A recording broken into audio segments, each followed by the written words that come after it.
Hello बच्चों, तो आज हम बात करने वाले हैं प्रश्नावली 5.2 का क्वेश्चन नंबर 3 का दूसरा। बोले हैं निम्नलिखित समांतर श्रेणी में रिक्त खानों यानी बॉक्सेज के पदों को लिखिए। यहाँ पे हम करते हैं हल। यहाँ पे सबसे पहले जो दिया है उसको लिख लेते हैं। दिया है, क्या दिया है जी? यहाँ पे देखिएगा, तो ये आपका पहला जो होगा इसको बोलते हैं A1, इसको बोलते हैं A2, इसको बोलते हैं A3, इसको बोलते हैं A4। ठीक है, तो आपका यहाँ पे दिया है, देखिएगा ध्यान से। तो यहाँ पे A2 का मान कितना दिया है जी? A2 का मान दिया है आपका 13।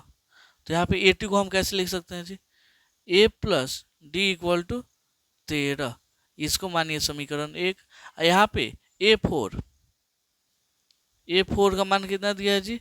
3 दिया है। तो यहाँ पे A plus 3D equal to 3 लिख सकते हैं। अब इसको मानिए समीकरण 2। अब यहाँ से समीकरण 1 में से हम क्या करते हैं जी? समीकरण 2 को घटाते हैं, लिखते हैं समीकरण 1 में से समीकरण 2 को घटाने पर क्या होगा जी?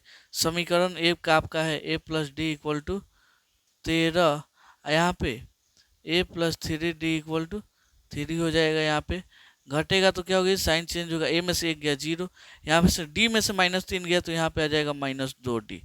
यहाँ पे 13 में से 3 गया 10, यहाँ पे D का वैल्यू कितना आ जाएगा? 10 बटा में -2, तो ये कटेगा 5। तो आपका D का मान कितना आ गया जी?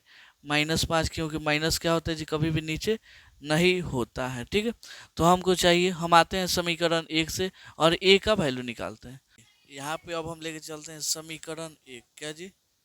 समीकरण 1 से आपका समीकरण 1 कितना चल गया जी? यहाँ पे देखिएगा तो आपको मालूम है A plus D equal to 13। A plus D equal to 13। यहाँ पे आपका A का वैल्यू A और D का वैल्यू कितना चल रहा है? -5। यहाँ पे 13 प्लस माइनस क्या होगा जी? माइनस, ये -5 उधर जाएगा तो प्लस में 5 होगा। यहाँ पे 13 प्लस 5 कितना हो जाएगा जी? 18। कितना जी? 18 हो जाएगा।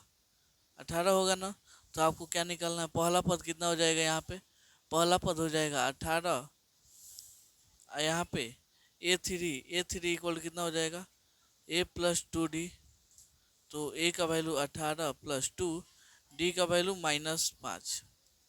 तो यहाँ पे 18 -10 हो जाएगा। यहाँ पे 18 में से 10 गया, कितना आ जाएगा? 8। ठीक है, अतः यहाँ पे अगर आप देखेंगे यहाँ पे, तो ये वाला प्रथम पद कितना हो जाएगा? आपका 18 हो जाएगा और तीसरा पद आपका हो जाएगा 8। यही क्या होगा जी? इसका आंसर हो जाएगा। तो उम्मीद करता हूँ आपको ये क्वेश्चन बहुत अच्छे से समझ में आया होगा। चलिए मिलते हैं अगले वीडियो में अगले क्वेश्चन के लिए, तब तक के लिए धन्यवाद।